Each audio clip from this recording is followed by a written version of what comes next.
Fanfic Corner, presented by Jennifer. Perchance to Sleep, a Dragon Prince fanfic. Written by Beautiful Terrible Queen, read by Jennifer.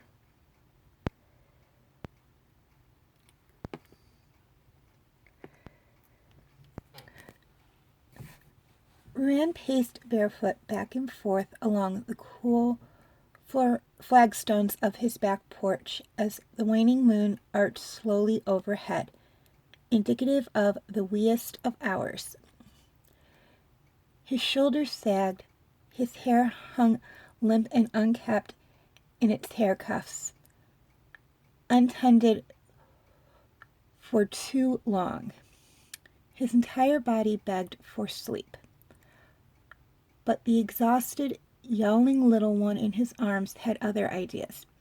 Had those other ideas for hours, for days, for weeks. "Please, Rayla, go to sleep," he pleaded, pressing the thousandth kiss atop her tiny white head. He tried everything, again, from a big meal of sweet milk to singing all her favorite songs to putting her in her softest teal onesies. "You need more sleep than I do, and neither of us is getting any." Her only reply was an angry, hiccuping cry. I know, I'm sorry." "You have no idea how sorry, but I can't shoot hornbudding with an arrow and make you better. This mission is beyond my skills, and so we both suffer." Rayla's horns had begun to bud around this time last moon cycle, but he had begun to worry that they were growing in at a very difficult angle because they caused her more and more distress and still hadn't broken through. He didn't know what to do, and he wasn't about to take a carefully applied dagger to her tiny head to try and help them along. "I am in no way hard enough for that kind of thing. I'd rather die. Just kill me now." Rand was so exhausted that he stumbled over nothing and nearly fell. The adrenaline spike that rocketed up his spine woke him fully, and he jerked to stop in the thin moonlight of the porch, stiff with fear and guilt. "I've only had this baby for 2 full moons, and I nearly dropped her. What am I doing? I'm not cut out for this." The baby in his arms sensed his tension and stopped wailing, and wailed even louder. Rand was just about to give up and join her when a knock came at his front door. At 3 a.m, Rand's ears perked, and he shifted into a ready stance. Miraculously, Rayla quieted, her violet eyes studying Rand intently. "Shall we see who it is?" he asked her. "Mba," she replied. Taking that as an agreement, Rand stealthed through the kitchen on pure muscle memory and protective instinct, lifting a knife from its rack on his way through. At the front door he paused, weapon in one hand, baby cradled in the other arm. "Do you have any idea what time it is?" he asked through the door. "Not really, but I bet you do." The lightning voice belonged to Tinker, and it radiated with a fond smile Rand could hear through the door. The sound of the cute elf's voice sent a burst of energy through Rand, and he opened the door with his knife hand. He hadn't seen Tink in how many days had it been? 2, 3? He was truly too tired to be certain anymore. The sight of the well-built craftsman with that easy stance, those twinkling eyes, and that good humor that always lifted Rand's spirit no matter how dark his mood, was a balm to the assassin's sleep-deprived soul. "What are you doing here?" Rand's exhausted voice came out curt, judgmental even, when he felt anything but, well, someone hasn't slept," Tinker said blatantly, pushing his way inside. "Hey, cute Barry, you keeping your Uncle Rand awake. are you? Silly girl. Don't you know you should be sleeping? Even moon shadows have to sleep sometime. Right, Ryan? Ryan replied with less a response than his shoulders simply surrendered to the gravity and forcing a tired sound past his lips. Rayla studied Tinker with wide eyes as if trying to remember if she knew him or not. He pressed a soft kiss to her forehead, disarming Ryan with an ease that would be alarming and impossible if he had been fully awake, and took the assassin by his now empty hand. Come with me, you two. I have just the thing. Ryan was too bone-weary to argue, and Tinker was such a welcoming sight that he let him be led unprotestedly to the kitchen, where Tinker put his knife back in place. What thing? Ryan asked. The thing I went to get. Don't you remember? Ryan honestly couldn't. He blinked hard and squinted one dazzling turquoise eye at Tinker. It's been a rough couple of days. Tinker's eyes lingered on Ryan's face. Oh dear, Ryan. What? I've been gone for 4 days, Ryan. You haven't slept at all since I left? Ryan slowly nodded. That would explain why I'm so tired. Moons and shadows, Tinker cursed under his breath. The craftsman slung a shoulder bag and set it on the table, rifling through it with sure fingers. My mother knew exactly what I was talking about, but it took us an extra day and a half to harvest and strain enough extract to last until Rayla's horns pushed through. I know I said I'd be back sooner, but I only wanted to make this trip once. Rayla seemed entirely fascinated with Tinker's voice, and though she was wriggling, she let Ryan hold her in relative silence as he talked. Ryan, on the other hand, nearly drifted off to sleep standing up. He liked the sound of Tinker's voice, too. It had a lovely soothing effect, and he found himself swaying on his feet.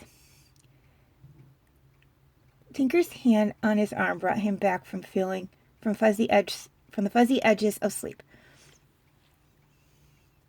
Ryan let out a tiny cough of frustration. So tired. You really are at the end of your rope, aren't you? Don't worry. I'm here, and I'm taking care of both of you. I'll have you both asleep in 20 minutes. A tiny whimper escaped Rand's lip.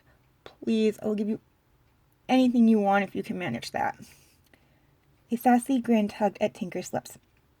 I'll remember you said that, even if you don't.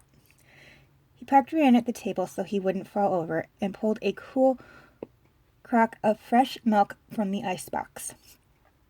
While Rand swayed Rayla in his arms and hummed into her hair, soothing her exhausted whimpers, Tinker busied himself mixing some pale golden extract into a small cup of milk and swirling around with a flashy flick of his wrist. Rand sighed in jealous amusement. The cute elf had no business being so perky at 3 a.m. As Tinker approached the table, Rand eyed the cup. Remind me what that is again? Tinker paused and studied him with concern. It's extract of bright sleep berries. They grow on the slopes of Smoke Mountain. I told you this before I headed out. You really are far too tired to be left on your own, Rand. I'm staying here for the rest of the night. And for the next few nights, too. Rand's cheeks took on a faint pink hue. You are far too cute. Tinker blinked. What? Rand's eyes flared wide as he blatantly gasped at what he said. Kind. I meant kind. Of course you did. Tinker's cheeks darkened just a shade, but he reached for Rayla with his empty arm. Give her to me. I'll do it. She's used to me, Rand said, held out a hand for the cup. No, I'll hold her while you... My mother told me about the soothing technique you should try. Rand's fingers paused in their pursuit of the cup. What's that? Take off your shirt, your tunic and your shirt. Rand's face heated further. Now really, this isn't the time. With an exasperated chuckle, Tinker set the cup on the table and dared to reach in and lift Rayla from Rand's arms, turning her in his arms so she could still see her long-haired guardian. No, you goose. That's the soothing technique. Take off your shirt and hold Rayla against your bare skin. Rand blinked with blink was archingly slow as he struggled to follow Tinker's logic. Are you sure? Yes. A note of deep certainty in Tinker's voice finally convinced Rand that the craftsman wasn't having him on. Deciding that Rayla's comfort and the siren call of sleep were more important than his dignity, Rand flexed up from his chair and stripped off his tunic and the green shirt he wore underneath it, draping them across the back of his chair. Those Tinker's eyes roamed appreciative over Rand's heavily muscled chest. He promptly settled Rayla in Rand's arms and picked up the milk cup and herded the two of them to the next room. He pressed Rand into a comfy, padded chair and knelt by his side, holding out the little cup for Rayla to drink. Rayla's eyes focused intently on the cup, and she began to sip it eagerly, one tiny hand sneaking up and grabbing Rand's near side tail. Her tiny, warm fingers flexed aimlessly in his soft, white hair as she focused on the sweet milk Tinker offered. Rand dare not move his head in the slightest while she had him by the hair. It was the first time she had been totally quiet since her last meal, and he nearly sobbed in relief. Tinker's clear eyes found his faltering ones. Relax, Rand. You're doing great. Just keep holding her against you. Rand caught himself breathing too quickly and took a long, calming breath. Sorry. No, you're good. Look, she's almost done already. Hungry little thing. Good girl, Rayla. Tinker brushed the back of one finger down her little cheek. You two realize you're saving my life right now, Rand commented softly. If this works, I will owe you forever. I may just collect it from you then, Tinker murmured, keeping his eyes on Rayla. Rand blinked hard and forced his eyes to stay open. Collect what? Those bright eyes shifted to Rand's turquoise ones again. Forever. Cute, nice, funny. I mean funny. You're funny and sweet. Did I say sweet? Tinker's voice was fond. You're quite the charmer when you're sleep-deprived. Rand managed a sleepy raise of his pale eyebrows, attempting to appear flirtatious, and ended up somewhere west of drunk. You have no idea. Tinker couldn't keep the smile off his face. I'd like to. Rand merely nodded, as if Tinker had said the most reasonable thing in Zadia.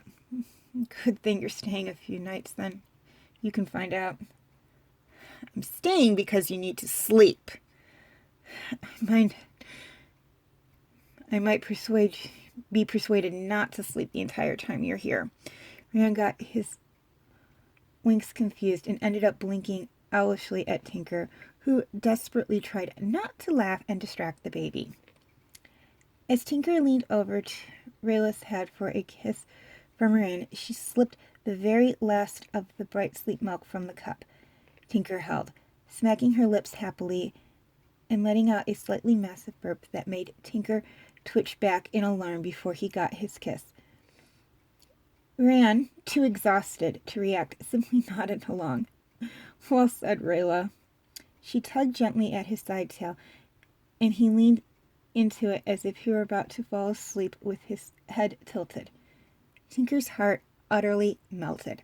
He shifted Rayla so she could curl right up against Rand's chest, resting her cheek just below the hollows of his throat. Her chubby little legs folded up and pressed warmly against his abs. Rand's bare feet still against the wooden floor, and his long toes relaxed. He laid his head back against the chair and wrapped his arms around her with infinite gentleness, and smiled down at her fluffy hair. She smelled of milk and berries and moonlight. Her tiny weight was warm and precious and pure, and he could feel her little heart thumbing away against his own. Rayla's tiny baby noises grew softer and more content as the bright sleep berry extract eased her discomfort. Tinker fetched Rand's green shirt from the back of the kitchen chair and draped it over the snuggled baby like a blanket, tucking it in around Rand's shoulders while leaving room for Rayla's head to peep out like a soft dandelion from the grass. There you go, all cuddly and warm. Look, Rand, she's drifting off. Rand's eyes were already shut. Tinker waited by Rand's side, and together they listened to Rayla's breathing ease into a pattern of sleep, her tiny breaths evening out into short, soft puffs of sweetness. You sleep too, Rand. I'll be here when you wake up. Rand's whispers was a bare shiver in the air. I do love you. Tinker's response brushed against Rand's left ear after a short, sweet pause. I love you too. Now sleep. A tiny soft sound of assistance was Rand's only reply. In moments, the only sounds in Rand's home were the soft, sleepy breaths of the tiny baby and the big assassin. Tinker dropped a silent kiss onto one of Rand's horns and tiptoed over to a nearby chair where he curled up and watched them sleep until his heart overflowed.